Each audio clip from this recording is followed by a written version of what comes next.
नमस्कार दोस्तों, VLE society में आप सभी का एक बार फिर से बहुत बहुत स्वागत है। दोस्तों, अगर आप एक सीएससी वीएलई हैं, कॉमन सर्विस सेंटर संचालक हैं, सीएससी के माध्यम से बैंक बड़ौदा हो या फिर और कोई गवर्नमेंट बैंक का वीसी लेना चाहते हैं, तो ऐसे में ये वीडियो आपके लिए काफ़ी इंपॉर्टेंट होने वाला है, क्योंकि इसके भीतर मैं गवर्नमेंट बैंक वीसीस को लेकर कुछ नई चीज़ें जो है सीएससी की तरफ से वो बताने वाला हूँ।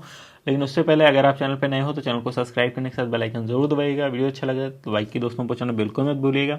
वीएलई सोसाइटी मोबाइल ऐप पे नहीं है तो जरूर ज्वाइन करिएगा, यहाँ से भी आप हमसे जुड़े रह सकते हैं। ठीक है, तो दोस्तों जैसे कि आप सभी को पता है, सीएससी बैंक बीसी जो होता है, जो प्राइवेट बैंक के लिए होता है, उसके लिए जो नियम है वो तो सभी आपको पता ही है। जैसे कि उसमें मिनिमम 100 ट्रांजेक्शन आपको करना होता है पर मंथ। अगर आप जो है एक सीएससी वीएलई है और 6 महीने पुराना आईडी हो तो आप किसी भी प्राइवेट बैंक के साथ में बैंक बीसी के लिए अप्लाई कर सकते हो, पुलिस वेरिफिकेशन और आईएबीएफ सर्टिफिकेट प्राप्त करने के बाद। और 650 अगर आपका सिविल है तो आप एक बैंक बीसी बनने के लिए अप्लाई कर सकते हैं किसी भी बैंक यानी कि प्राइवेट बैंकिंग के साथ में।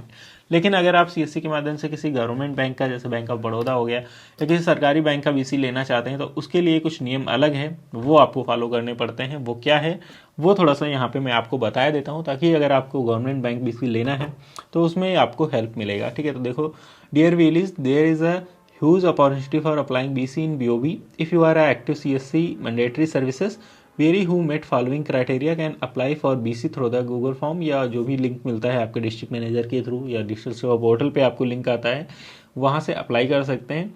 और डिस्ट्रिक्ट मैनेजर और स्पोक जो आपका बैंकिंग करस्पॉन्डेंट होता है, इसके थ्रू ही आपका गवर्नमेंट बैंकिंग का जो बीसी होता है उसका चयन होता है। ठीक है, तो आप अगर गवर्नमेंट बैंक का बीसी लेना चाहते हैं तो वहाँ पे अपने डिस्ट्रिक्ट मैनेजर या स्टेट में जो बैंकिंग का काम देखते हैं उन लोगों के टच में रहिए।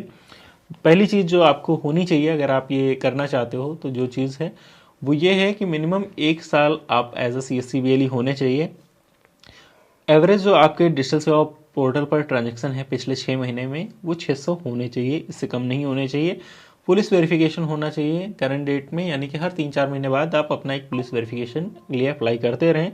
आईआईबीएफ सर्टिफिकेट पास होना चाहिए।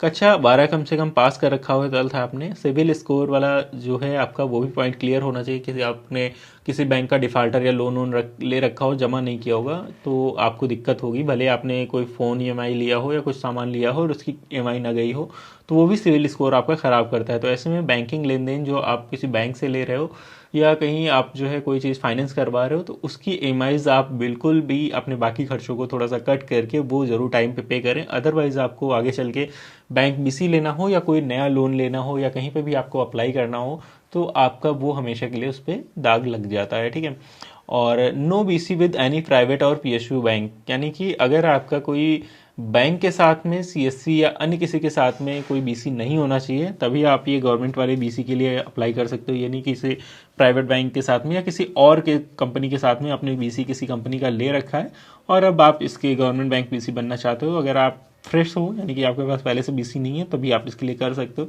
Active in all mandatory services, आपका जो सीएससी बीएलई हो वो जो सीएससी की ज़रूरी सर्विसेज हैं, जैसे डिजिपे हो जाता है और आपका इस तरीके की बहुत सारी सर्विसेज हैं 8-10, जिनमें आपको एक्टिव होना ज़रूरी होता है, उनमें आपको एक्टिव होना ज़रूरी है, तभी आप इसके लिए अप्लाई कर सकते हो। मैंडेटरी सर्विसेज कौन कौन सी हैं उसके ऊपर मैं अलग से वीडियो बना दूंगा या लिंक दे दूंगा वीडियो डिस्क्रिप्शन में, वहाँ से जाके आप देख सकते हो कि सीएससी की कौन कौन सी मैंडेटरी सर्विसेज हैं जिनमें आपको काम करना ही करना होता है अगर आप जो है सीएससी से कोई गवर्नमेंट प्रोजेक्ट उठाना चाहते हो। ठीक है, willing to open OD account with VOB for transaction purpose, minimum 10,000 का।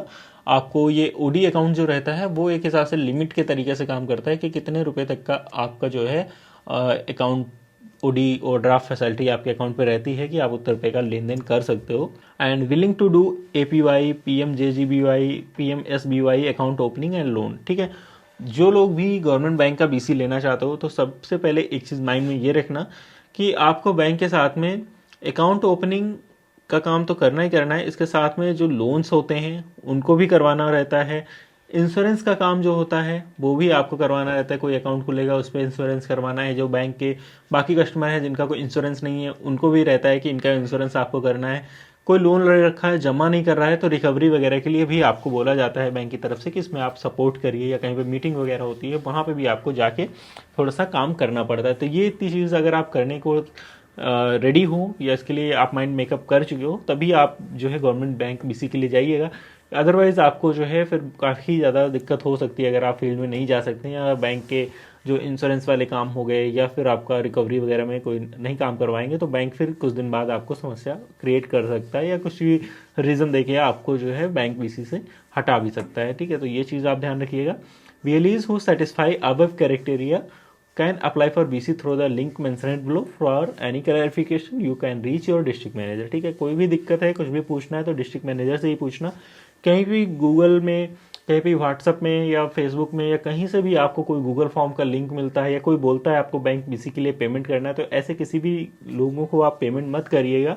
और क्योंकि ये सब बैंक बीसी वाला सर्विस जो होता है फ्री होता है और इसके लिए डिस्ट्रिक्ट मैनेजर को भी आपको कोई पैसा नहीं देना होता है। अगर कोई पैसे की मांग करता है तो आप अपने CSC और डिस्ट्रिक्ट मैनेजर या स्टेट टीम से पूछने के बाद ही इसको पेमेंट करें। अदरवाइज आप किसी को पैसा दे देते हो तो पैसा आपका लॉस हो जाता है, तो ऐसे में किसी को पेमेंट मत करिए।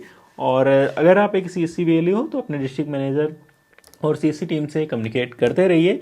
कोई समस्या आता है, कुछ पूछना चाहते हैं तो आप हमसे भी VLE सोसाइटी मोबाइल ऐप के माध्यम से चैनल के नीचे कमेंट करके कांटेक्ट कर सकते हो।